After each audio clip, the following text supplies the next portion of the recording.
Mi nombre es Adrián Pablo Fanjul, soy profesor universitario, vivo en São Paulo, Brasil. Aquí en São Paulo todavía no se han tomado todas las medidas de aislamiento que deberían tomarse, todavía muchas cosas funcionan, pero han empezado ya a cerrar varias cosas. Por ejemplo, no hay escuelas ni universidades funcionando, varias reparticiones públicas están cerradas y la mayoría de los comercios, la mayor parte de los comercios, ¿sí? Hay un factor en Brasil que agrava mucho la situación y las perspectivas, que es que el gobierno nacional, presidido por Jair Bolsonaro, tiene una actitud absolutamente negacionista, digamos, negar completamente la gravedad de la pandemia. Y inclusive, bueno, ayer mismo Bolsonaro, cuando ya en el país hay más de 2.000 casos y varios muertos, más de 50 muertos, salió a decir que hay que las escuelas tienen que volver a funcionar, que la mayor parte de la población tendría que volver a trabajar, dijo mentiras, por ejemplo, que es una enfermedad que solo ataca a los viejos, o que personas sanas no tendrían, digamos, complicaciones. Bueno, en fin, una serie de mentiras, y eso, a pesar de que los gobernadores de los estados, que son los que toman medidas, no le hagan mucho caso práctico, eso, digamos, crea un clima en el que es mucho más difícil imponer medidas de aislamiento, ¿sí? Bueno, en cuanto a cómo vivo yo el aislamiento, dentro de todo mi situación es privilegiada. No he perdido mi salario, se habla de cortar una parte del salario de los que somos empleados públicos, en mi caso lo soy porque la universidad en la que trabajo es pública, pero bueno, ese corte no se ha producido, y si se produce sería de un 20%, algo así, lo cual por supuesto que me afecta mucho, pero no se compara con la situación de alguien que no está pudiendo trabajar y no está pudiendo cobrar. Por otra parte, bueno, en esta etapa de mi vida vivo solo, entonces eso también facilita el aislamiento. Único que realmente, digamos, me está afectando directamente es que mi pareja vive en otra ciudad y no estamos pudiendo vernos por ese motivo. ¿Cómo creo que será el futuro próximo? Es muy difícil saberlo, pero lo que sí tengo claro es que mientras no podamos defendernos como con movilizaciones, por ejemplo, los que trabajamos, los sectores, digamos, empresariales van a tratar de aprovechar la crisis para sacarnos lo más posible, ¿sí?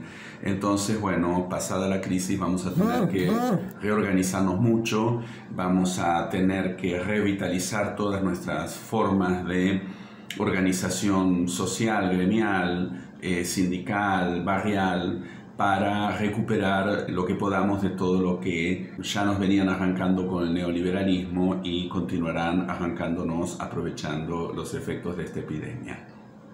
Y lo que tenemos que hacer ahora es cuidarnos mucho, quedarnos en casa, probablemente en todos los países del mundo, ¿sí? Bueno, buenas tardes a todos. Esta es Adriana Briz en el este de San Mateo. Acá, si ustedes pueden ver, todos los negocios están cerrados.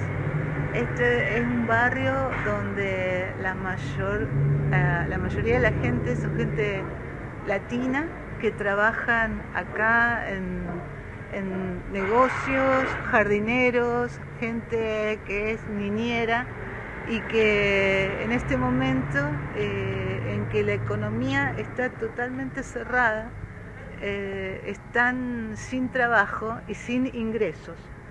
Yo voy a tratar de hablar con alguna de las personas a ver si nos pueden explicar más o menos cómo está la situación. Este es un barrio predominantemente latino, y este es un lugar que se llama Fiesta Latina. ¿Y qué tal? Estamos tratando de ver cómo viene la situación para la comunidad acá con esto que se ha cerrado todo, y cómo lo están percibiendo ustedes. Está, pero crítica la cosa. Está difícil, ¿no? Está difícil porque nosotros no tenemos trabajo, no tenemos nada, no, ya está la comunidad, pues está sola, toda aquí. Sí. Está solo aquí, ya ve que aquí Aquí ya ve la cosa como está aquí. Antes había mucha gente y Y ahorita ahora no hay nada. nadie. Sí, sí, sí. Ahorita venimos nosotros a recoger nomás la comidita que vamos a llevar y todo eso. Porque Está no muy... tenemos pues dinero para comprar. Exacto, exacto. Yo Sí. estoy tratando de hacer una documentación Sí, pues, para sí, que sí, la sí. gente tome conciencia de lo que está Sí, pasando, sí. porque hoy el presidente habló por la televisión y para toda la gente que tiene papeles, que está bien y todo, bueno, está, pero el para los resto, que no tenemos, para los que no tienen, Lo que no tenemos, ¿qué vamos a ¿qué es hacer? lo que van a hacer? ¿Qué vamos a hacer? ¿Para pagar la renta? ¿Para Exacto. pagar la luz? ¿Para pagar agua? ¿Para Exacto. pagar todo? ¿Cómo vamos a hacer? Entonces estamos, bueno, Necesitamos una ayuda nosotros también. Necesitamos una ayuda de la del gobernador de aquí. California.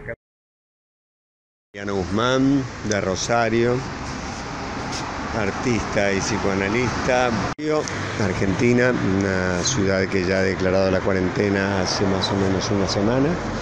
Si bien hay circulación permitida para alimentos y para cuestiones de primera necesidad, se van a hacer más estrictas las medidas. Y si bien me he tomado tiempo para responder es porque creo que las preguntas que me han hecho son de extrema complejidad. El aislamiento lo vivo con calma y incluso hasta con felicidad, ¿no? Por esta cuestión de velar las construcciones imaginarias de este sistema, ¿no? Tales como el trabajo, el dinero, las obligaciones, ¿no? Es un momento de enorme posibilidad de reflexión. El virus es momento de pensar, obviamente, en cómo contener la pandemia y demás, pero en lo que realmente significa, ¿no? Estamos ante una epidemia que ha causado algo así como 20.000 muertes y las proyecciones pueden ser espeluznantes, pero no más recordemos que guerras o hambres que vivimos desde hace décadas bajo el sistema capitalista. Por eso digo, es un momento de extrema reflexión y no de lanzar cloqueos solo a modo de consignas y bravatas, ¿no? Sino que es un momento de pensar realmente, a día generar nuevas reflexiones en relación a todo lo que hace al sistema capitalista y al modo comportamental de los humanos, ¿no? Que de pronto deciden aislarse por orden de los gobiernos y protegerse unos a otros, en caso de una especie de comunismo de nuevo género, ¿no?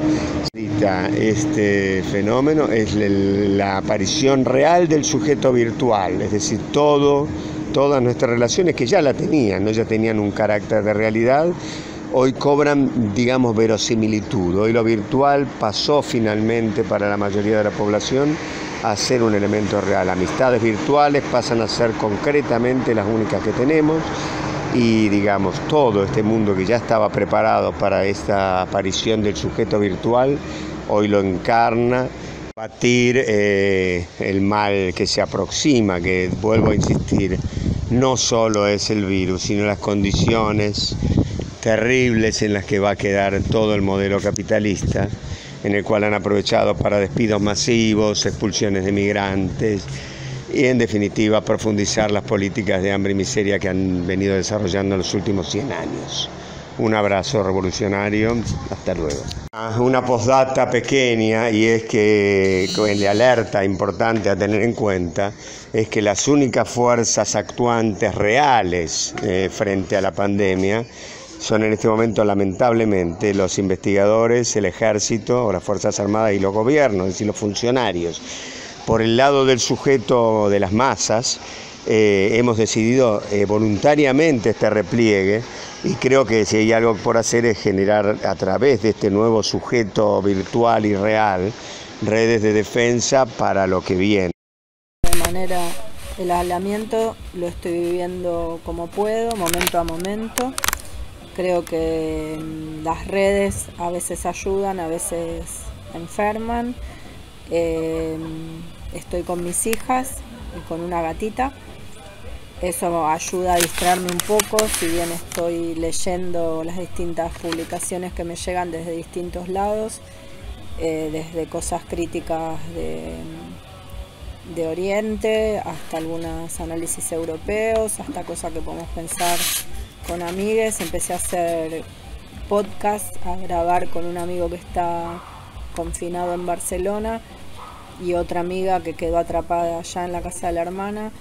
Grabamos poesías y las subimos, y me manejo con un mínimo necesario con algunos grupos de WhatsApp, porque me pasa que cierta lógica de clase media con la que estoy más en contacto me hace mal, porque adhiere a esta cosa extrema de decirle a la gente cómo vivir y de ponerse a dar órdenes, digamos.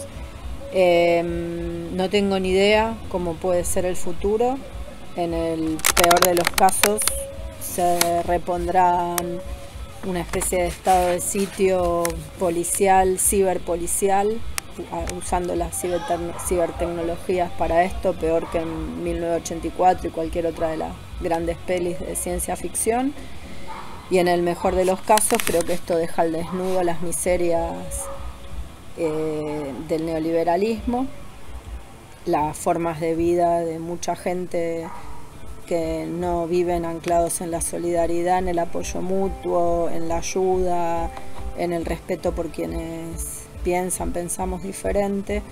Ese sería como el mejor de los panoramas posibles, que quede a la vista que trabajar excesivamente enferma, que la normalidad enferma, que hay vidas que decidimos vivir en otras claves, en otras condiciones, de otras maneras, no centradas en la acumulación de dinero, de cosas, no centradas en la competencia, en el individualismo, potenciando las distintas maneras e inventando distintas maneras para cuidarse, para vivir, cosa que creo que los transfeminismos venían enseñándonos en estos últimos tiempos. Y qué tenemos que hacer, la verdad que no sé, bastante más o menos voy viendo qué puedo ir haciendo yo, seguro no dar órdenes a nadie. Bueno, un abrazo grande para ese gigantesco laburo que hacen en Radio Frágola Gorizia, que tuve la suerte de poder conocer. Abrazo. ¿Qué tal? Buenas tardes. Mi nombre es Alejandro Beretta, soy psicoanalista y docente universitario. Les hablo desde Rosario, Argentina. La incertidumbre ante qué va a pasar con el desarrollo de la pandemia, porque no está claro todavía, cómo tratarla según lo que nos cuentan los médicos, ¿no?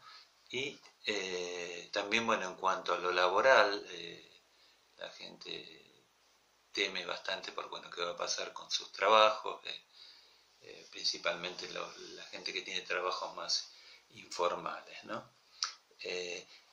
El temor así de las autoridades sanitarias es que si esto sigue creciendo en cantidad de infectados y que el sistema hospitalario se vea desbordado, que no haya recursos, tanto sea camas como insumos para hacer frente a un número mayor de casos, ¿no? Eso es lo que fundamentalmente nos comentan los especialistas y es lo que se está tratando de frenar, ¿no? De todas maneras dicen que esto va a ir en aumento más allá de las medidas, ¿no? En cuanto a cómo lo estoy viviendo yo, por un lado con tranquilidad, obviamente hace pocos días que empezó el aislamiento acá, así que todavía no lo estamos dimensionando precisamente lo que implica. Obviamente, están los temores en cuanto a las consecuencias de toda esta pandemia y en la medida de lo que se puede, trato en algunos momentos de no pensar en todo esto y hacer cosas que me gustan, como escuchar música, leer, ver cine y rodearme, un poco vía teléfono, tratar de hablar con la gente que uno más quiere, ¿no? Obviamente con todo esto aumenta el trabajo de manera virtual y el tiempo en que uno no está en actividades, obviamente se pienso en cosas relacionadas con este tema del virus.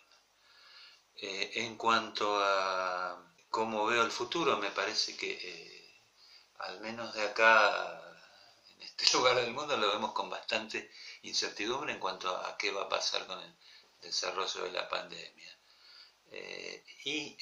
Quizás toda esta situación, como otras, también pone en evidencia que hay ciertas formas de vida y de la cultura ligadas al capitalismo que tendríamos que rever en cuanto a desigualdad social, a valores y fundamentalmente, volviendo al tema más específico de la pandemia, me parece que lo que tenemos que hacer es tratar de soportar y resistir estos días de aislamiento hasta que se encuentre una solución, ¿no?